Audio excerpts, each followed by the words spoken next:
Však já vím, já to dělám. To je častá odpověď. A vlastně celé duchovno. Proč nefunguje duchovno? Je to úplně jednoduché. A přitom tak moc složité. Protože duchovno se nedá naučit. Duchovno musí se cítit. Jenomže tady je právě jedna otázka. A jedna věc. My jsme se naučili své pocity nevnímat. A nevnímat to, co cítíme. Ale v mysli si myslíme, že to vnímáme. V mysli si myslíme, že to cítíme.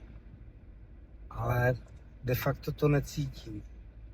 Potom k nám přijde myšlenky duchovná. Já to znám, jak jsem začínal já. A přišlo to ke mně celé a prostě keci o sluníčkáření, o tom, jak je všechno krásné a pozitivní afirmace a jak musíme být pozitivní. A prostě ty myšlenky mi přišly strašně krásné. A úplně jsem si říkal, jo, to je ono, prostě to je fantastické.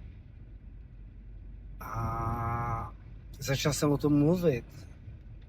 A samozřejmě mě realita hned smetla v té době. A potom jsem vlastně musel se zastavit, protože jsem dál o tom mluvit nemohl. Protože jsem něco říkal a byl jsem o tom přesvědčený. Ale necítil jsem. Byl jsem o tom přesvědčený. Bylo to moje přesvědčení, že to byla správná cesta. Bylo to moje přesvědčení, že ty myšlenky jsou správné. Ale co jsem nedělal, jsem to nevnímal. Já jsem to necítil. A v tom je vlastně celý problém duchovna. Je v tom, že se necítí. A duchovno se nedá naučit.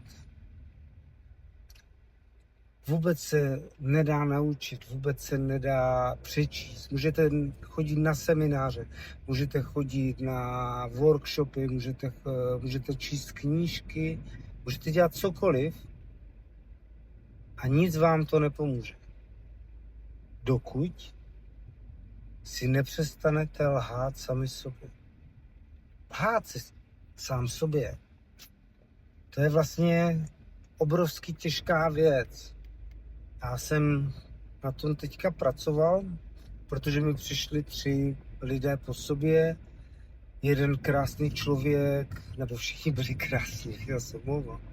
Ale jedna žena, s kterou pracuji dlouho, známe se dlouho, a ta mi tvrdila vždycky tu větu, ale já to umím, já to dělám. A já jsem věděl, že lže. Věděl jsem, že vlastně vůbec neví, o čem mluví. Ale v tu chvíli byla přesvědčena o tom tolik, že to dělá. V tu chvíli byla přesvědčena o tom, že to tak má. Protože ona sama sobě si myslela, že to dělá. Pak přišel nějaký zlomový okamžik a ona si uvědomila, že to tak vůbec není. A dneska ten člověk je diametrálně úplně jiný, jako nádherný. A je to moc krásné, jsem moc rád, že jsem potkal na své cestě. No a takhle vlastně to pořád je dokola. Protože my nevnímáme to, co cítíme.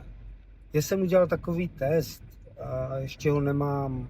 Když bude o to zájem, tak ho dám na webky, ale v tuto chvíli já vůbec nevím, jestli vás to někoho zajímá, tady toto povídání. A je to test, jak zjistíte, jestli cítíte nebo necítíte, jak na tom jste. Je to to, jestli si lžeme nebo si nelžeme. A je to jenom test, není to nic vypovídajícího, není to žádný psychologický rozbor. Je to jenom to, že si sami sobě odpovíte na pár otázek, dostanete na to vyhodnocení, jak na tom jste. A to vyhodnocení je zase jenom testové, takže to je úplně o ničem.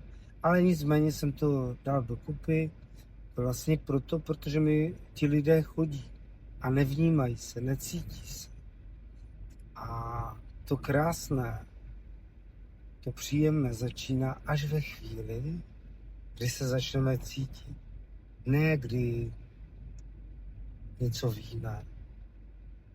To můžeme přečíst tu knih a nic kam se nedostane.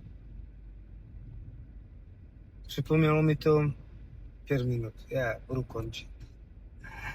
Ten sufijský příběh vám řeknu příště. Tak jo, mějte se, anebo neřeknu, nebo zapomenu. Mějte se krásně, díky. Díky, že to sledujete a díky, že to sdílíte. Ať se to dostane mezi ostatní. Ahoj, byl život.